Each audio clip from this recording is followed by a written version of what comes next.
عايزة أقول لكم بقى إن أنا بعد ما عرفت السر وإزاي تطلع مضبوطة وأحلى من اللي إحنا بنشتريها من برّه، قررت بقى إن أنا أعملها في البيت، أحلى من الجاهز وأوفّر كمان فلوسي.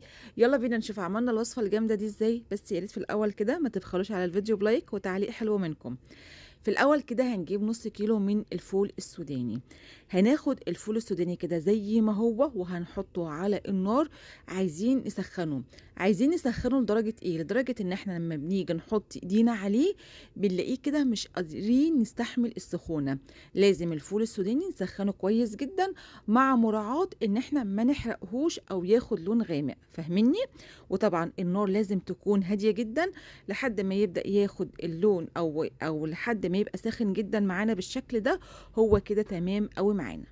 هنجيب بعد كده او تاني خطوة ان احنا بنجيب صينية، اي صينية موجودة عندك هتحطي عليها كيس من اكياس التلاجة فاتحاه بالشكل اللي انتوا شايفينه، وهبدأ اوزعه على الصينية بحيث ان هي يبقى موجود جزء من الكيس جوه الصينية والجزء التاني بره. وهندهن الكيس بدهنة خفيفة خالص او برشة خفيفة خالص من الزيت. هنركن برضو الصينية على جنب، وتعالوا بقى لأهم خطوة وهي خطوة الكراميل. بنجيب طاسة على نار وسط، هنحط فيها كوباية من السكر، عليها نص كوباية من المية. كوباية من السكر عليها نص كوباية من المية على نار وسط. هنسيب السكر لحد ما يبدأ ان هو يغلي معايا ويبدأ يدوب معانا. في المرحلة بقى دي هنبدأ كده نضيف فانيليا. بنضيف كده نقطة او نقطتين، ولو عندك فانيليا بودرة تقدري انك تستخدميها. في المرحلة دي بقى بعد ما السكر بدأ يدوب معانا قوي وبدأ المية تغلي معانا، هنبدأ بقى نستخدم المعلقة ونبدأ بقى نقلب لحد أما السكر يبدأ يتكرمل معانا ويجينا باللون اللي هو اللون العسلي الجميل اللي احنا بنعرفه في الكراميل. طبعا ان انت تسيبيه فاتح بالشكل ده وتيجي تحطي عليه السمسم او السوداني مش هيبقى مظبوط معاكي. لازم توصلي لدرجة اللون اللي انت شايفاه ده، اللون المظبوط معانا اللي احنا لو حطينا عليه السوداني هيبقى مظبوط قوي. خدوا بالكم بقى، صوص الكراميل ساخن جدا وكمان الفول السوداني ساخن جدا. هنقلبهم بقى مع بعض تقليبه كده حوالي دقيقة كده على نار هادية جدا، بحيث ان احنا او ان الفول السوداني يشرب يعني من صوص الكراميل كويس جدا. وخطوة مهمة قوي قوي قوي، بعد ما بنشيل الفول السوداني من على النار لازم نحطه مباشرة في الصينية علشان ما يمسكش معانا. هو كده خلاص بقى مظبوط معانا، قلبناه حوالي دقيقة. هناخده بقى زي ما هو كده وهو سخن يا جماعة، هنحطه بقى في الصينية وهنبدأ ان احنا نوزعه ونبدأ ان احنا نسويه بسرعة. يعني الخطوات دي لازم تكون سريعة قوي وانت بتشتغلي فيها، لان هو في ثواني ممكن يمسك معاكي. طبعا الناس كتير بيخافوا ان هم يستخدموا الكيس البلاستيك مع الحاجه السخنه، فممكن تقدري انك يعني تحطي ورق زبده. غطيت بقى عليه بالكيس بالشكل ده، وجبت بقى نشابه وبدات كده ان انا اساوي الفول السوداني كويس، بحيث ان يجيلي في الاخر كل قطعه قد التانيه، ما يبقاش يعني ايه في جزء عالي وفي جزء مثلا قليل. لا، انا سويتها كويس جدا.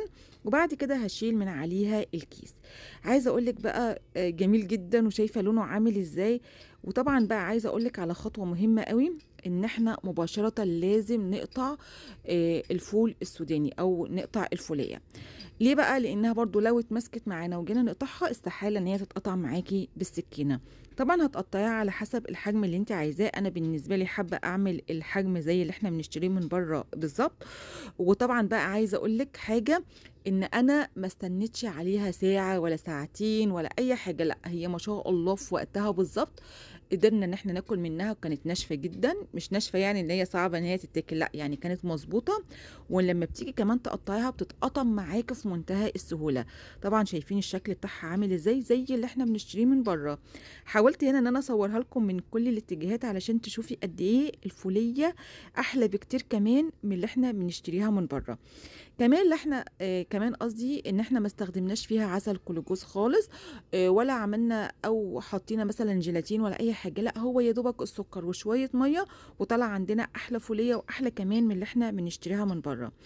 طبعا خطوه مهمه برضو ان انت عشان تحتفظي بيها ممكن تاخدي الكميه دي كلها كده وتحطها في كيس وتقفلي عليها كويس، او تغلفي كل قطعه بكيس لوحدها. تعالوا برضو نقطعها مع بعض كده واوريكم بتتقطم معانا في منتهى السهولة.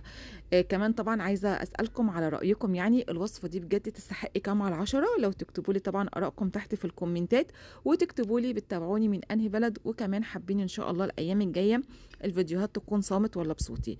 زي ما انتم شايفين غلفت كل قطعة من الفولية في كيس من اكياس التلاجة وغطيتها كويس جدا. لايك بقى لو عجبكم الفيديو، وربنا يحسن ما بين ايديكم، وبألف هنا وشفا.